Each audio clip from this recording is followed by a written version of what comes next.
आपका परिचय देना चाहूँगा। मैं जितेंद्र कुमार दंडाल, छात्र नेता इलाहाबाद विश्वविद्यालय, युवा बसपा नेता, बेलथरा विधानसभा से संतावन। देखा जाए कि जिन्होंने बसपा को बनाया, बसपा को सींचा, बसपा को एक मिसाल दिया, एक स्थान दिया, जो उनका परिनिर्वाण दिवस 9 अक्टूबर को मनाया जाएगा, उस पर क्या आप लोग की तैयारी चल रही है? और बिल्कुल हमारे मसीहा सामाजिक परिवर्तन के महानायक बहुजन समाज पार्टी के संस्थापक जी डॉक्टर अम्बेडकर साहब को धरातल की उतारने वाली विचारधारा को जी माननीय मसीहा कांसीराम साहब के चरणों में नमन करते हुए जी 9 अक्टूबर को देशव्यापी आंदोलन होने जा रहा है। जी ये रैली नहीं, महारैला होने जा रहा है, ठीक है ना। और 10 लाख लोग उम्मीद बता रहे हैं कि हमारा प्रयास, जहाँ तक हमको लग रहा है कि 10 लाख से अधिक भी लोग आएंगे। पूरे लखनऊ में पैर रखने का जगह नहीं रहेगा, क्योंकि हर जिले से 100, 200, 500 बसें जा रही हैं। 4 व्हीलर की बात ही अलग है। 4 व्हीलर हमको लगता है कि हज़ारों से अधिक ही जाएंगी।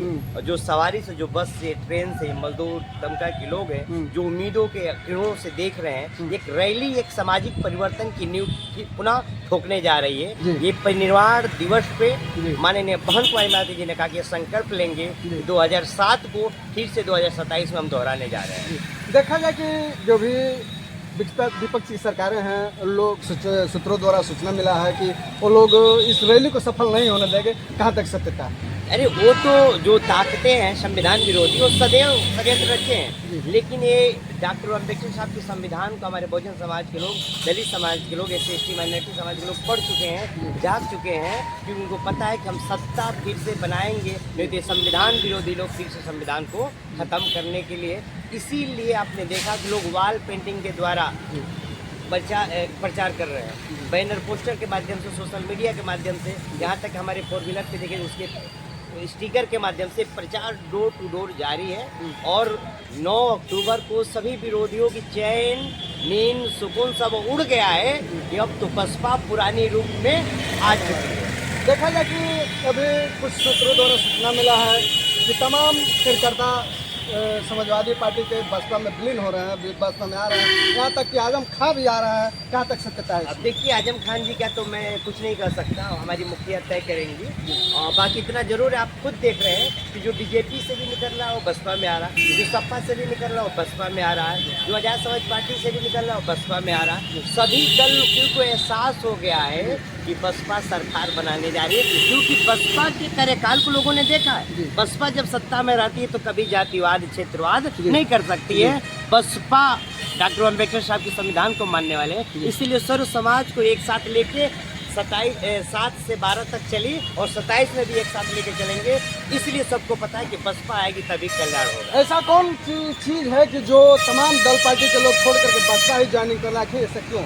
बसपा सरकार बनाने जा रही है। बसपा रोजी रोजगार, रोटी कपड़ा मकान, लाइन आर्डर, यानी जो एक हर लोगों का, हर एक नागरिक का जो एक जरूरत चीजें होती है, युवाओं को रोजगार की होती है, बहन बेटियों की सुरक्षा की होती है, माता बहनों का एक लाइन आर्डर क्या होता है, जो स्वतंत्रता, बंधुत्व, न्याय जो एक भारत बनाना चाहिए, वैसा बनाने वाली मुखिया बहन कुमारी मायावती जी ने सहयोग करती है और वैसा बना के दिखा दी है। इसलिए अगर वास्तविक चैन सुकून उत्तर प्रदेश में लाना है तो बसपा की सरकार बनाना है। इसलिए सर्व समाज ने ठान लिया है कि हम बसपा की सरकार, उसका 9 तारीख को हम लोग कील लखनऊ की सरजमी से माननीय मसीहा कांसीराम साहब के परिनिर्वाण दिवस पे ठोक देंगे। अच्छा, इस 2027 का क्या लक्ष्य है आपका? लक्ष्य कि हम सरकार बहुमत की सरकार बनाने बहुमत जा की। रहे हैं। अच्छा, अभी एक सोशल मीडिया पे एक वायरल हुआ था, जिसमें भाजपा के जो राष्ट्रीय अध्यक्ष हैं, उन्होंने कहा कि जब बसपा की सरकार आई तो अधिकारी लोग हनुमान चालीसा पढ़ते थे। इसमें क्या कहना चाहिए? बिल्कुल ये सत्य है। मैंने क्या कहा कि लाइन आर्डर मेंटेन, हर अधिकारी ये चाहते थे, देखते थे कहीं बहन जी आ गई इस बलिया में। आपके बलिया में यहीं पे आई थी बहन जी, रातों रात सड़कें बनने लगी थी, रातों रात यहाँ एक DM, एक कार्यकर्ता बहुजन समाज पार्टी की बस शिकायत कर दी माननीय बहन कुमारी मायावती जी की स्वास्थ्य व्यवस्था ठीक नहीं। DM तुरंत तत्काल सस्पेंड हो गए थे। बहन जी की कानून के द्वारा कानून का शासन कैसे चलाया जाता है वो बहन जी ने सिखा चुकी हैं और बता चुकी हैं। और सर्वजन ने ठान लिया भैया कि बसपा की सरकार बनने जा रही है। एक धरातल पे आप देख रहे डोर टू डोर कैडर कम भी चल रहा है, लगातार मीटिंगें जारी चल रही है। फिर 4 तारीख को डाक बंगला पे 5 तारीख को मीटिंग फिर बैठाया गया है कि कितनी गाड़ियाँ, कितनी बच्चे, क्या व्यवस्था है। ये सरकार बनने जा रही है। आपसे लास्ट सवाल है कि अभी दशहरा का पर्व बीता है, फिर पुनः दीपावली, छठ आने वाले हैं। इसके शुभ अवसर पे बेलथरा रोड की 357 जनता के लिए आपकी तरफ से क्या शुभकामना संदेश होगा? दशहरा पे सभी जनता जनार्दन को, पूरे देशवासियों को उनको शुभकामनाएं हैं, क्योंकि संविधान हमारा देता है कि सभी धर्मों को मानने का अधिकार देता है। तो सभी को स्वतंत्रता है, सभी को दशहरा की शुभकामनाएं, उनकी सभी की मनोकामनाएं पूर्ण हो। बाकी मैं कुदरत से मैं कामना करता हूँ कि पर उत्तर प्रदेश के साथ भारत खुशहाल और संपन्न हो, सशक्त भारत हो, संपन्न